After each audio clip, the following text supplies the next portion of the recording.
Hello friends, welcome back to my YouTube channel. तो आज हम डिस्कस करने वाले हैं कि बैंक अकाउंट को रीवैलिडेट यानी कि कह सकते हैं कि प्री वैलिडेट कैसे करें।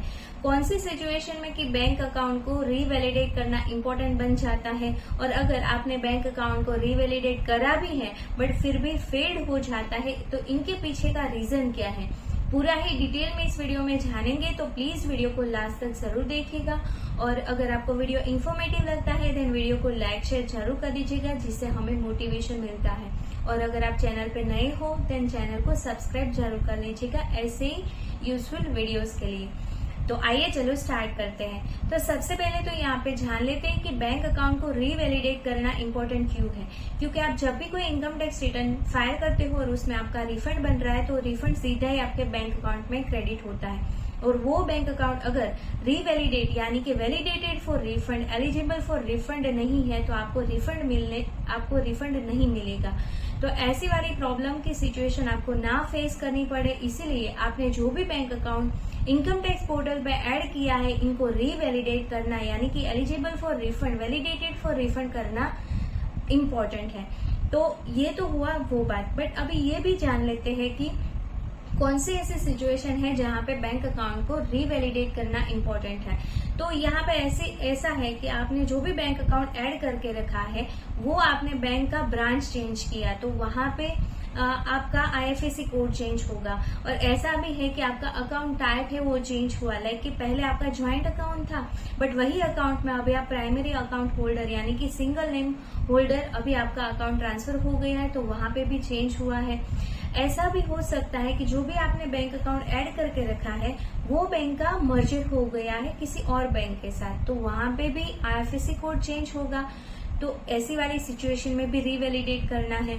और ये ऐसा भी है कि आपने पैन कार्ड अपडेट किया है बैंक में बट यहाँ पे पोर्टल में अभी तक अपडेट नहीं हुआ है, तो यहाँ पे भी आपको बैंक अकाउंट रीवैलिडेट करना इम्पोर्टेंट बन जाता है। तो अभी आइए चलो जानते हैं कि प्रोसेस कौन सी हमें फॉलो करनी है कि बैंक अकाउंट को रीवैलिडेट करने के लिए। तो इसके लिए फर्स्ट ऑफ ऑल आपको इनकम टैक्स की साइट पे लॉगिन करना है।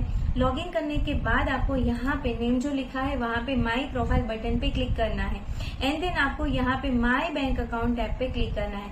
आप जैसे ही माई बैंक अकाउंट टैब पे क्लिक करोगे यहाँ पे आपकी बैंक डिटेल्स की जो आपने ऐड करके रखी है उनकी डिटेल्स यहाँ पे आ जाएगी। अगर आपने ऐड नहीं करी है तो बैंक अकाउंट को कैसे ऐड कर सकते हैं इनके लिए डिटेल वीडियो मेरे चैनल पे अवेलेबल है, मैं डिस्क्रिप्शन में लिंक डाल दूंगी, आप जरूर चेकआउट कर सकते हो। तो अभी जानते हैं कि रीवैलिडेट कैसे करते हैं। तो रीवैलिडेट करने के लिए सिंपली आपको ये जो बैंक का एडेड डिटेल्स है यहाँ पे ये 3 डॉट है वहां पे क्लिक करना है। यहाँ से आप रीवैलिडेट भी कर सकते हो, डिसेबल इरेसी भी कर सकते हो, रिमूव भी कर सकते हो। रीवैलिडेट बटन पे क्लिक करना है। आप जैसे ही रीवैलिडेट बटन पे क्लिक करोगे यहाँ पे आपको पूरा ही बैंक डिटेल्स है उनकी डिटेल्स यहाँ पे आ जाएगी। ऑटोफिश आपने ऑलरेडी ऐड करके रखा है इसलिए। देन यहाँ पे बैंक अकाउंट नंबर है, आप कंफर्म बैंक अकाउंट नंबर है, अगर आपका सेम है देन यहाँ पे सक्सेस मैसेज आ जाएगा। देन अकाउंट टाइप सिलेक्ट करना है, प्राइमरी है, ज्वाइंट है, अकॉर्डिंगली सिलेक्ट करना है। आईएफएससी कोड डालना है। आप जैसे आईएफएससी कोड एंटर करोगे यहाँ पे बैंक का नाम एंड ब्रांच नेम आ जाएगा, तो ये ऑटो फेच डिटेल रहेगी। And then last one important one है कॉन्टेक्ट डिटेल्स। कॉन्टेक्ट जो डिटेल्स है वो आपकी ऑटो फेच होगी फ्रॉम इनकम टैक्स पोर्टल से। तो आपको अगर मेल आईडी एंड जो मोबाइल नंबर है इसकी वैलिडेशन में कोई एरर नहीं चाहिए, तो आपको मेक श्योर करना है कि आपका जो भी पोर्टल पे रजिस्टर्ड है मोबाइल नंबर मेल आईडी वही आपका बैंक में होना चाहिए।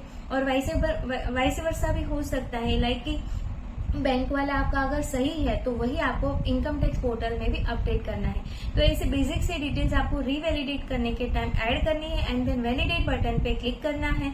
आप जैसे ही वैलिडेट बटन पे क्लिक करोगे आपका जो वेरीफाइड यानी कि रजिस्टर्ड मोबाइल नंबर है वहां पे ओटीपी आएगा। ओटीपी के साथ आपका यहाँ पे रीवैलिडेशन प्रोसेस कंप्लीट हो जाएगा।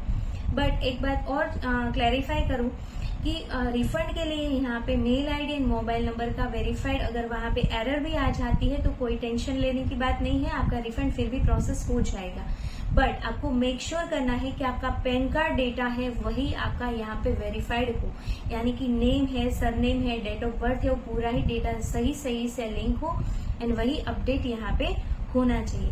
तो ये प्रोसेस फॉलो करने के बाद यहाँ पे एक और चीज बता दूं कि आपने रीवैलिडेट कर दिया है, फिर भी आपका बैंक का यहाँ पे एलिजिबल फॉर रिफंड नहीं आ रहा है, रिस्ट्रिक्टेड फॉर रिफंड आ रहा है, यानी कि आपका वैलिडेशन फेड हो जाता है। तो इसके पीछे का रीजन ये है, फर्स्ट रीजन तो ये कि आपका जो पैन कार्ड डेटा है वो आपके बैंक में अपडेट नहीं है। वो पोर्टल के हिसाब से तो सही है, वो तो ऑटो है, बट बैंक में आपने अपडेट नहीं करा है। तो यहाँ पर आपको KYC करना है विद द बैंक। अगर आपका नेट बैंकिंग है तो आप ऑनलाइन से भी कर सकते हो, अदरवाइज आपको बैंक में सबमिट करना है आपका KYC डॉक्यूमेंट। विद दैट आपको यहाँ पे ये प्रोसेस कंप्लीट करनी है।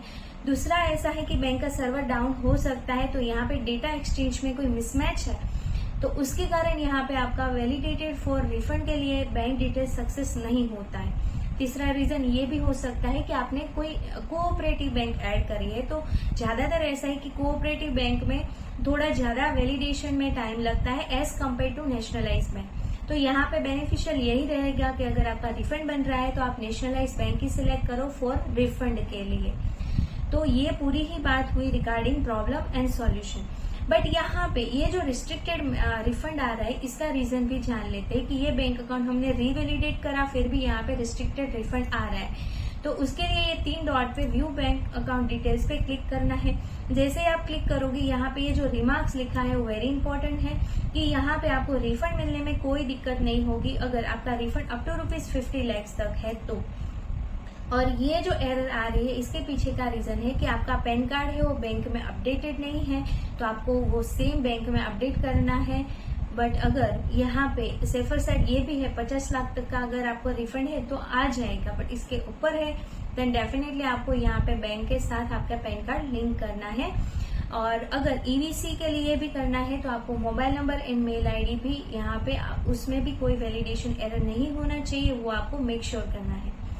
तो ये प्रोसेस के साथ आप यहाँ पे ये पूरा ही कंप्लीट कर सकते हो।